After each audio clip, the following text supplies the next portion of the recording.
Europe 1, historiquement vôtre, avec Stéphane Bern. Mes aïeux, quelle époque, mes aïeux, quelle époque. Ah oui, mes aïeux, quelle époque. Une époque et même plusieurs qu'on vous raconte chaque jour pendant 2 heures. Toujours avec Jean-Luc Lemoyne, David Castel-Lopez qu'on retrouve dans un instant. Et aujourd'hui avec vous, Gavin Clemente Ruiz, notre globe-trotteur de l'histoire. Ça s'est passé dans le passé, on remonte au XIVe siècle pour découvrir l'Olonco, Gavin. C'est une sorte d'épopée, de saga, de récits parlés et chantés par un conteur. Une tradition, vous nous disiez, qui est classée au patrimoine mondial de l'UNESCO. Exactement, Stéphane, cette tradition de l'Olonco, qui veut dire donc épopée, saga, daterait du XIVe siècle. Alors c'est un grand récit qui serait né avec un peuple d'origine turque, un peuple chassé, nomade, plus ou moins forcé à s'installer au nord-est de la Russie, en Sibérie, dans cette zone qu'on appelle la Yakoutie. Alors c'est là que ce peuple a commencé à réciter ses nombreux vers, cette poésie à la fois orale, chantée, écrite, mais aussi improvisée. Mais ça ressemble à quoi concrètement ? À ça.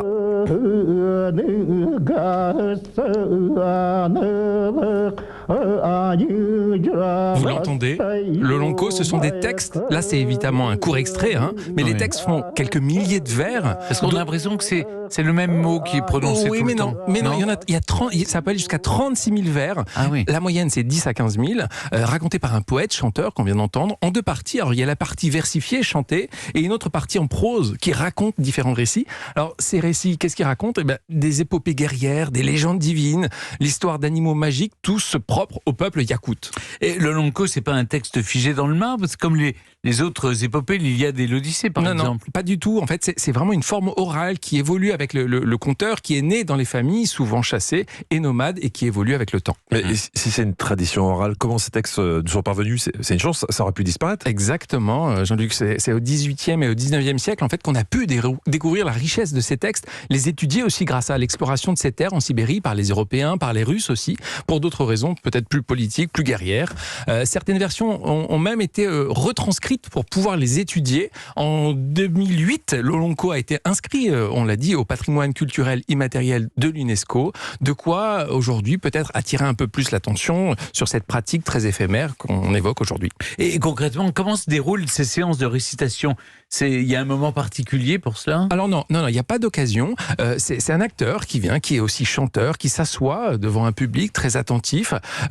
Plus qu'une récitation, j'ai envie de dire que c'est une expérience. Alors ça peut durer une nuit entière à entendre cette voix. On vient pour apprécier le talent du conteur qui chante, qui module sa voix, qui doit imiter des personnages, qui parlent de façon assez spectaculaire aussi, et qui doit faire preuve d'originalité parce qu'il faut tenir son public. Il y a une grande part d'improvisation poétique de l'Olonco.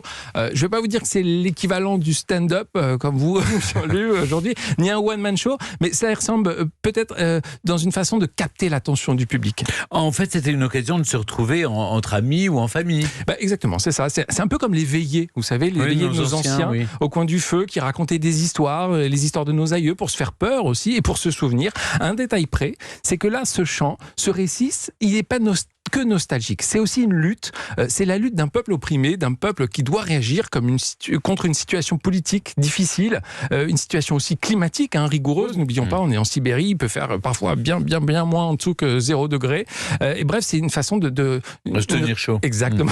Oui, c'est ça. Et cette tradition qui est née au XIVe siècle, elle perdure encore aujourd'hui. Il y a encore des gens qui plus que jamais qui font ça. Ouais, on compte 500 000 habitants en Yakoutie. Et l'Olonco, ça reste une caisse de résonance en fait des problèmes politiques, des problèmes économiques, sociaux de ce peuple opprimé qui aujourd'hui communique notamment grâce à l'Olonco sur la fin de la vie nomade qui est pourtant à l'origine de ce peuple. L'Olonco, c'est en fait un acte de résistance politique et poétique. Bravo, merci beaucoup pour cette découverte. Une épopée chantée et récitée, poétique et politique, fondatrice de ce peuple de Yakoutie en Sibérie. Mes aïeux, quelle époque, on apprend des choses avec vous.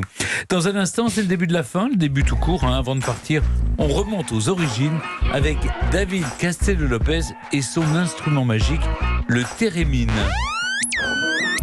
Mais juste avant, on écoute Rag & Bone Man sur Europe 1.